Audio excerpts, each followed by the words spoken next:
महत्वपूर्ण समाचार पर नजर करिए तो पूर्व धारासभ्य पोपट सोरठिया हत्या केसમાં હાઈકોર્ટનો મહત્વનો આદેશ। આરોપી અનિરુદ્ધસિંહ જાડેજાને 4 અઠવાડિયામાં સરેન્ડર કરવા માટે કોર્ટનો આદેશ છે। આજીવન કેદમાંથી મુક્તિ અપાવવાના જેલ અધિક્ષકના હુકમને ગુજરાત હાઈકોર્ટે ફગાવ્યો છે। જેલ અધિક્ષકના હુકમ વિરુદ્ધમાં મૃતકના પરિવારજનોએ હાઈકોર્ટમાં અરજી કરી હતી। જેલ અધિક્ષક ટીએસ બિસ્ટે આજીવન કેદમાંથી મુક્તિ આપવાનો રિપોર્ટ આપ્યો હતો અને આ બાદ હવે હાઈકોર્ટે મહત્વનો આદેશ આપ્યો છે।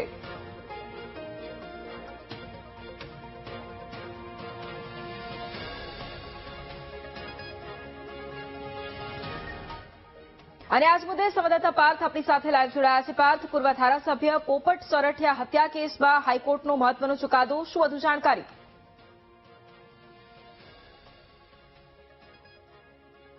જી ભાઈ, ચોક્કસથી આ ઘટનાની સમગ્ર વાત કરવામાં આવે તો 15મી ઓગસ્ટ 1988ના રોજ ધ્વજ કાર્યક્રમ દરમિયાન જે પૂર્વ ધારાસભ્ય હતા તત્કાલીન ધારાસભ્ય પોપટ સોરઠિયાની હત્યા અનિરુદ્ધસિંહ જાડેજાએ ગોળી મારીને કરી હતી અને ત્યારબાદ આ કેસ કોર્ટમાં ચાલ્યો હતો અને સુપ્રીમ કોર્ટના આદેશ પ્રમાણે આજીવન કેદની સજા ફટકારવામાં આવી હતી। પરંતુ વર્ષ 2022ની આસપાસ જે જેલ અધિક્ષક છે ટીએસ બિસ્ટ તેઓએ એક પત્ર લખ્યો હતો અને તેઓને આજીવન જે અનિરુદ્ધસિંહને જે આજીવન કેદ હતી તેમાં માફી માંગતો પત્ર લખવામાં આવ્યો હતો।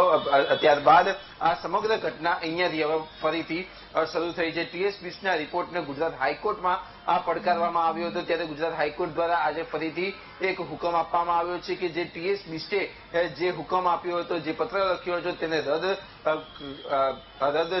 ઠરવામાં આવ્યો છે। સાથે જ હાઈકોર્ટે એવો પણ આદેશ આપ્યો છે કે આગામી 4 અઠવાડિયા એટલે કે 30 દિવસ અને એક મહિનાની અંદર અનિરુદ્ધસિંહ જાડેજાએ ફરીથી પોલીસની સામે જેલમાં સરેન્ડર કરવાની સૂચના અને હુકમ આપ્યો છે। એટલે કે ટીએસ બિસ્ટે જે લેટર આપ્યો હતો તે લેટરને ફગાવી દેવામાં આવ્યો છે। સમગ્ર ઘટનાની ધ્યાનમાં લઈએ તો 1988ની આ ઘટના હતી। લગભગ 18 વર્ષ તેઓ જેલમાં રહ્યા હતા અને ત્યારબાદ તેઓની જેલ મુક્તિ થઈ હતી। જેલ અધિક્ષકે એક રિપોર્ટ લખીને આપ્યો હતો અને ત્યારબાદ તેઓને જેલમુક્ત થયા હતા। પરંતુ જે પોપટ સોરઠિયાના જે દીકરા છે તેઓએ ગુજરાત હાઈકોર્ટના દ્વાર ખખડાવ્યા હતા અને હાઈકોર્ટે આજે સ્પષ્ટ સૂચના આપ્યો છે કે આગામી 4 અઠવાડિયામાં એટલે કે 1 મહિનાની અંદર અનિરુદ્ધસિંહ જાડેજા ફરીથી સરેન્ડર થાય તેવો આદેશ જાહેર કરવામાં આવ્યો છે। જી બિલકુલ, આભાર પાર્થ તમામ જાણકારી માટે। તો મૃતકના પરિવારજનોએ હાઈકોર્ટમાં અરજી કરી હતી અને હવે આ એક હાઈકોર્ટનો જે હુકમ છે અને ત્યારબાદ આ મહત્વનો આદેશ, કારણ કે જે પ્રમાણે સંવાદદાતા પાર્થે પણ જાણકારી આપી છે 4 અઠવાડિયામાં અનિરુદ્ધસિંહ જાડેજા સરેન્ડર કરે તેવો આદેશ કરવામાં આવ્યો છે। આરોપી અનિરુદ્ધસિંહ જાડેજાને 4 અઠવાડિયામાં હવે સરેન્ડર કરવું પડશે। જેલ અધિક્ષકના હુકમને હાઈકોર્ટે અહીંયા ફગાવ્યો છે। એટલું જ નહીં, મૃતકના પરિવારજનોએ પણ આ જ મુદ્દે હાઈકોર્ટમાં અરજી કરી હતી અને જેલ અધિક્ષક ટીએસ બિસ્ટે આજીવન કેદમાંથી મુક્તિ અપાવવાનો જે રિપોર્ટ છે તે આપ્યો હતો અને તેને લઈને જે સુનાવણી છે તે હાથ ધરવામાં આવી અને તે બાદ જેલ અધિક્ષકના હુકમ વિરુદ્ધમાં મૃતકના પરિવારજનોએ હાઈકોર્ટમાં આ મુદ્દે અરજી કરી હતી। અધિક્ષકના હુકમને ગુજરાત હાઈકોર્ટે ફગાવ્યો છે। આજીવન કેદમાંથી મુક્તિ અપાવવાનો જેલ અધિક્ષકનો જે હુકમ છે તેને હાઈકોર્ટે ફગાવ્યો છે અને અનિરુદ્ધસિંહ જાડેજાને 4 અઠવાડિયામાં જ સરેન્ડર કરવા માટે કોર્ટનો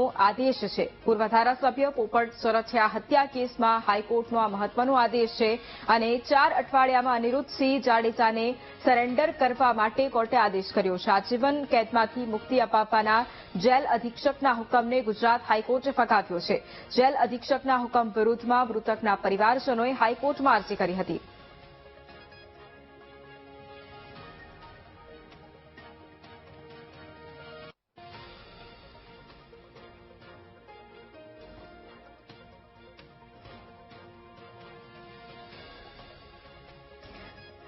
અને સંવાદદાતા પાર્થ પણ આપણી સાથે લાઈવ જોડાયેલા છે। પાર્થ, જે પ્રમાણે હવે વધુ એક મુદ્દો એ પણ છે કે અમિતખૂટ આપઘાત કેસમાં પણ જે આરોપીઓ છે તેમના આગોતરા જામીન નામંજૂર કરવામાં આવ્યા છે અને તેમાં પણ અનિરુદ્ધસિંહ જાડેજાનું નામ સામે આવ્યું હતું અને તેમના દીકરાનું પણ નામ સામે આવ્યું હતું। અત્યારે તેને લઈને શું જાણકારી?